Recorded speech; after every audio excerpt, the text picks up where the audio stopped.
Well, originally, I just started walking out here because I like to be out in the open space and I just like the cold air and the crisp air. But most certain it's a place that I do a lot of praying. I mean, everyone probably has a place that they choose, but when I stomp through the trails, it's a place I just talk to God. Yes, I know, I know.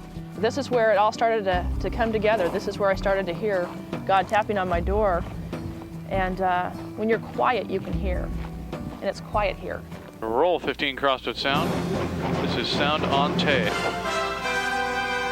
Ready to roll 16, ready to dissolve to 1 with their mics and their inserts. Gun violence. Luis Palau was doing Night Talk at Channel 12 where I'm a reporter, and he was going into the studio and I was coming in from the live shot and I saw him and I had seen him on television and I shook his hand and I think we talked about praying together and he made his way in the studio and I wanted to know more and it sparked my curiosity and I wanted to go to the festival and that's how it started. Now here to take your call is your host, Dr. Luis Palau. And a very good evening to you. We are live here on KPTV Channel 12 in Portland, Oregon. I grew up in Olympia, Washington, and my mother is an avid churchgoer. And I was in church ever since I was small enough to color. I'd be on the ground coloring. And I remember when I was baptized, I got right up close to the microphone and said, "I'm 7," and it echoed through the whole church and everyone laughed. And I don't think I knew what it meant as much then as I do now. But the years passed and a terrible thing happened. I started my career and I put my work first. I wanted to go to the top. I wanted to be a top reporter somewhere. And for some reason doing it alone was okay. This is the land at the center of the controversy. 1,600 acres, and if developers get their way, eventually 20,000 people will live here in 4 separate neighborhoods. And as I started climbing the ranks, something started to be missing. And I realized that I was doing things too quickly, and I had forgotten what was important in my life. How you doing, Portland?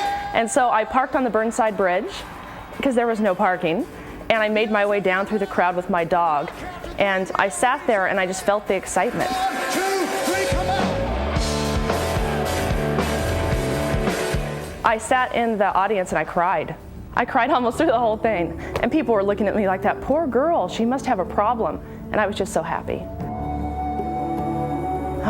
Such an emotional night. When I first started listening to Luis, it was kind of feeling him out. I had already watched him on television, and he was so down to earth, and he related so well.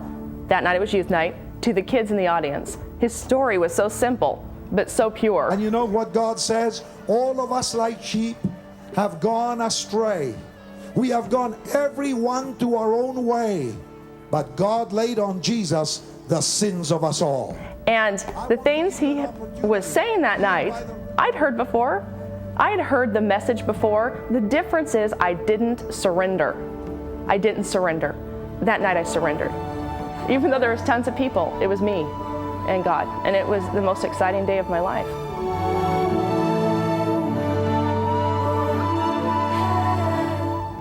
I think the most important thing is when you hear the calling, you have to listen.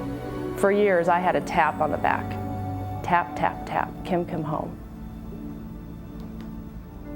And it's just sad that I didn't. But now that I am, But when you hear the tapping, that would be a good time to listen and respond. And I'm glad it happened. Because, 34 years old, I still have a lot of time.